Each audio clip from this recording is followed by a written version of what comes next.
Trop riches pour se tuer eux-mêmes. Était-il de bonne humeur et bien portant ce matin, Monsieur Blunt? Je n'ai pas fait attention. Vous êtes allé le voir souvent? C'était mon 3e ou 4e rendez-vous. Monsieur Blunt, vous souvenez-vous qui vous a donné l'adresse de Monsieur Morley? Arnold. Un de mes directeurs, Lionel Arnold. Et nous nous demandions s'il ne s'agissait pas plutôt d'un meurtre. Et si ce n'était pas vous qui étiez visé, en fait. Voyons, inspecteur, ça n'a aucun sens. Et pour l'instant, rien n'a de sens. C'est ça le problème.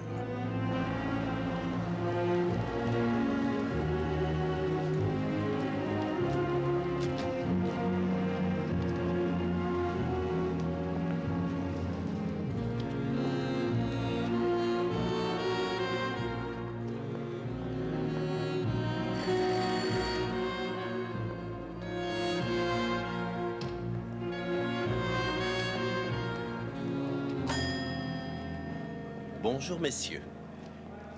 Nous voudrions voir Monsieur Imberiotis. Je suis désolé, je crains que ça ne soit pas possible, messieurs. Je ne suis pas de cet avis, mon garçon. Police. Ce n'est pas ce que je voulais dire. Monsieur Imberiotis est décédé il y a 1h30 de cela.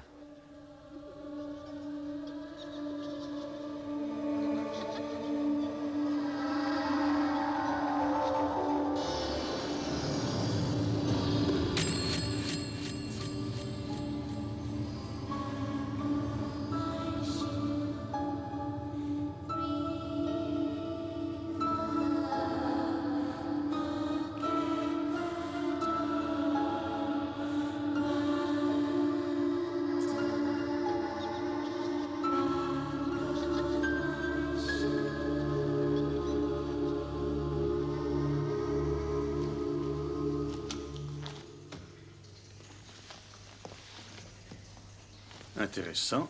Quoi donc, docteur Bennett? Monsieur Imberiotis est mort d'une crise cardiaque. Une crise cardiaque? Provoquée par une trop forte dose d'adrénaline et de novocaïne. Trop forte, mais à quel point? Je ne peux pas encore me prononcer. Ces analyses quantitatives prennent du temps. Je vous en dirai plus demain. Et la novocaïne, c'est ce produit utilisé par les dentistes? Comme anesthésiant, inspecteur. Je suppose que la victime s'est fait soigner chez un dentiste. Mais seulement si la fièvre augmente. Entendu, docteur. On a fait fausse route. Que voulez-vous dire, Jack? Morley injecte par erreur une trop forte dose d'anesthésiant, mais après le départ d'Imberiotis, il se rend compte de sa tragique erreur et ne pouvant la supporter, il décide d'en finir. Avec un revolver que personne n'avait jamais vu. On ne dit pas tout à ses proches. C'est une remarque judicieuse. Eh oui, voilà où nous en sommes. Je veux néanmoins vous avouer que cette théorie ne me satisfait pas. Ne faites pas la tête, Poirot. On ne peut pas avoir un meurtre bien sanglant à chaque fois. Monsieur Morley, suicidé? Je suis très peinée. Je suppose que quelque chose le tourmentait. Nous vivons à une époque si troublée. Vous a-t-il paru préoccupé ce matin, mademoiselle Sainsbury Seal? Eh bien, je n'en ai aucune idée. C'est difficile à dire. Qui d'autre à part vous se trouvait dans la salle d'attente? Laissez-moi réfléchir. Il y avait seulement un jeune homme quand je suis entrée. Il devait souffrir atrocement parce qu'il marmonnait des phrases mystérieuses entre ses dents. Et tout à coup, il s'est levé d'un bond et il est sorti. À part lui, vous n'avez remarqué personne d'autre? Ah non, j'ai seulement rencontré un monsieur qui descendait à pied quand je suis montée chez monsieur Morley. Ah, maintenant que j'y pense, quand je suis arrivée, j'ai croisé un étranger assez bizarre qui sortait de la maison. C'était moi, madame. Oh, mon Dieu! Je suis vraiment confuse. Oh, il fait si sombre dans cette pièce, pardonnez-moi. Je vous en apprécie son importance, madame. Je crois que ce sera tout, madame Sainsbury Seal. Et nous vous demanderons peut-être de venir témoigner le jour de l'audition. Oh non! Je serais beaucoup trop nerveuse. Non, il n'y a aucune raison, madame. Il vous suffira de répéter ce que vous avez dit. Oh, tout ceci est follement drôle, inspecteur. Ah oui? J'étais comédienne autrefois. On ne m'a jamais confié de grands rôles. Ensuite, j'ai fait une tournée à travers le monde. Ah oui. Bien, écoutez, si la presse devait publier mon nom, au cas où je serais forcée de venir témoigner, je compte sur vous pour qu'on ne l'écorche pas. Mademoiselle Mabel Sainsbury Seal. Mabel, je l'appelle M-A-B-E-L-L-E.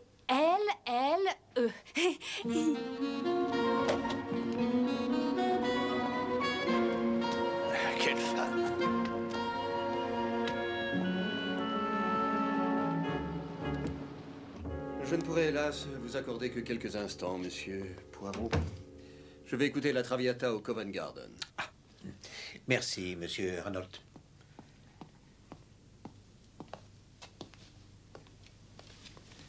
De quoi s'agit-il?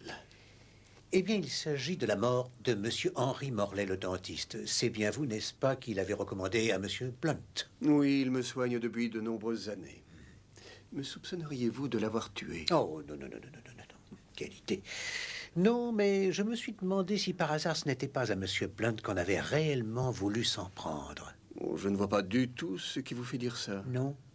En fait, jusqu'à présent, moi non plus, monsieur Arnold. Mais je ne peux négliger aucune piste. Mais dites-moi, Madame Olivera, la belle-sœur de monsieur Blunt, est une dame formidable, n'est-ce pas? Vous l'avez dit. Oui. Comment Madame Olivera a-t-elle pris le mariage de monsieur Blunt et de sa sœur?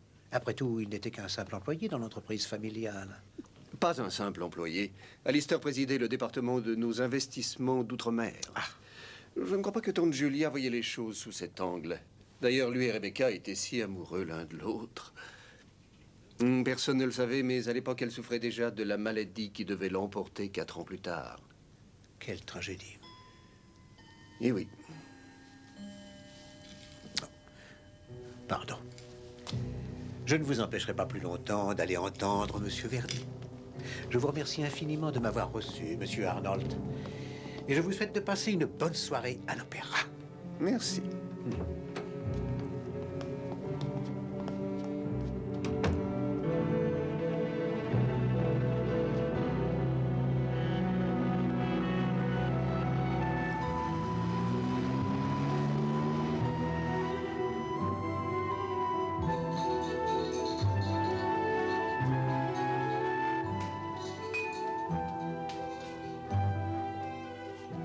Bradley dit à Nelly qu'on m'a appelé.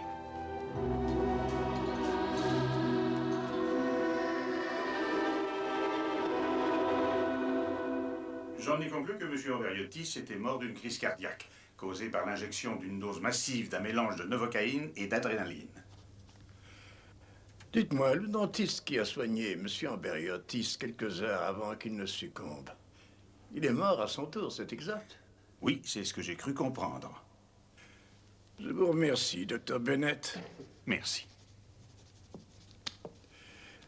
Messieurs, il me semble que nous nous trouvons confrontés à un cas de mort naturelle.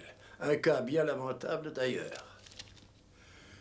Où M. Morley a accidentellement injecté à son patient une dose trop massive d'anesthésique, ou l'organisme de M. Amberiotis a mal réagi au produit. Étant donné que M. Morley est mort à son tour, nous n'aurons jamais de réponse à cette question. Néanmoins, messieurs les jurés, c'est à vous qu'il incombe, évidemment, de peser le pour et le contre avant de rendre votre verdict. Mais je dois vous rappeler, messieurs les jurés, qu'avant de vous décider pour un verdict de mort accidentelle, il vous faudra passer en revue tous les témoignages qui vous ont été présentés ici. Personne n'a vu mademoiselle Sainsbury Seal depuis mardi. Oh, c'est une femme tout à fait charmante et qui semble être très heureuse ici. Je crois me souvenir, monsieur, que cette personne a déjà témoigné dans une autre affaire. Oui, je vous remercie, Beddoes. Mais pourquoi aurait-elle disparu? Vous admettez que c'est curieux? Il n'y a rien d'étrange dans sa vie. J'ai demandé des renseignements sur elle, j'ai reçu un câble de Calcutta cette nuit. Elle a fait une tournée théâtrale là-bas et s'est ensuite vouée aux bonnes œuvres. Elle a travaillé avec les missionnaires. Une femme de caractère, mais certainement pas le genre à être mêlée à un meurtre. Qu'est-ce qu'il y a? Des bas. Taille 40, soit bon marché, dont le prix est de 2 shillings 11 pence. Oh, vous connaissez aussi le prix des bas, Poirot?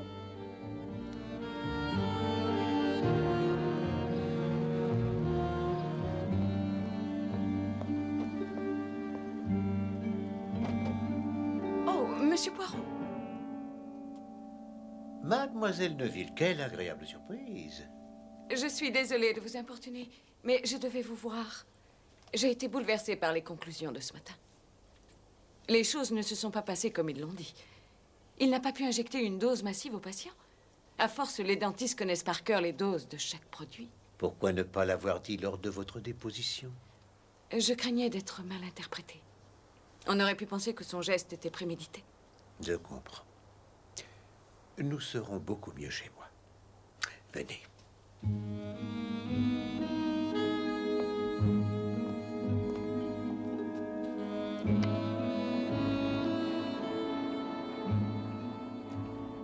J'aimerais avoir quelques précisions sur le télégramme qui vous a forcé à vous absenter ce jour-là. Peut-être avez-vous une idée sur la question? Pas vraiment. Frank, mon fiancé, m'a accusé de m'en être servi pour sortir avec quelqu'un d'autre. Il se montrait soupçonneux et sombre ces derniers temps. Certainement parce qu'il avait perdu son travail et qu'il n'en trouvait pas un autre. Et je suppose qu'il a dû être irrité de voir que vous étiez parti ce jour-là. Oui, mais Frank était venu m'annoncer qu'il avait trouvé un nouveau travail, 2 fois mieux payé. Ah. Sa déception a dû être grande. Et en quoi consiste ce nouveau travail? Eh bien, je sais seulement qu'il est dans un service gouvernemental. Je dois lui écrire à son adresse à Londres. On fait suivre tout son courrier. Oh là! Vous ne trouvez pas tout cela un peu étrange? Si, bien sûr, monsieur. Mais il a dit que c'était comme ça de nos jours. J'aimerais rencontrer votre ami Frank Carter, mademoiselle. Son seul jour de congé, c'est le dimanche. En semaine, il est toujours parti. Eh bien, demain, c'est dimanche.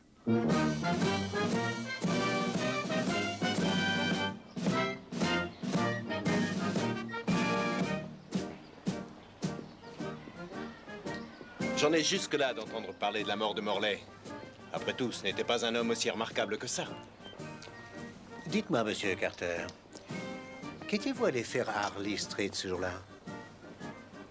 Je vous ai vu entrer dans sa salle d'attente.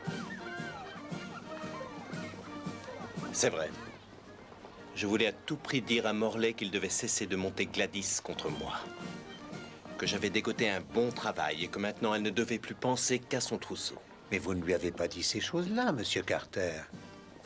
J'en ai eu assez de poireauter dans ce cimetière et je me suis tiré de là. À quelle heure êtes-vous parti? Désolé, je ne m'en souviens pas. Je dois rejoindre mes compagnons dans le cortège. J'ai été ravi de faire votre connaissance, monsieur Carter. J'ai été très content d'apprendre que vous aviez retrouvé du travail.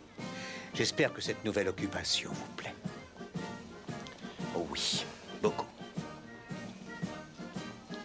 À la semaine prochaine, Gladys. Au revoir. Au revoir, monsieur Carter.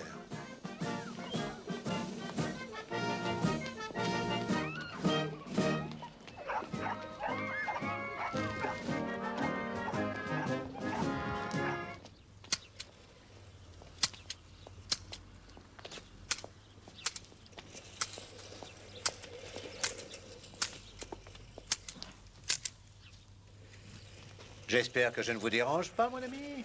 Pas le semble. Vous, Poirot. Inspecteur principal. Mais que diable faites-vous à Isleworth un dimanche après-midi? Le travail, quoi d'autre? Ah, vous prendrez bien une tasse de thé. Ah oui, merci.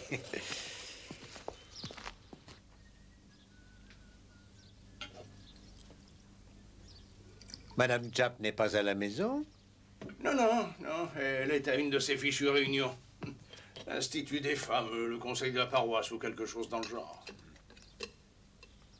Vous voulez du sucre, Poirot? Vous n'auriez pas plutôt un peu de tisane? Oh, pas de chichi, Poirot. Vous avez toujours vos sacrées petites manies. Voilà. Alors, de quoi s'agit-il? Je voulais savoir si vous aviez retrouvé le télégramme qu'on a envoyé à mademoiselle Gladys Neville. Eh oui, nous venons de le recevoir. Plutôt habile. En fait, la tante habite Richmond, dans le Yorkshire. Or, le télégramme a été expédié de Richmond dans le Surrey, à 2 minutes d'ici. Vous savez ce que je pense, mon ami? Non, quoi? Je pense que cette affaire a été montée par quelqu'un d'intelligent. La thèse selon laquelle Morley s'est suicidé satisfait le commissaire. Et il a clos l'enquête sur la femme disparue? Ah, la disparition de mademoiselle Seal. Non. On est toujours à sa recherche. On la retrouvera tôt ou tard. Un petit sablé?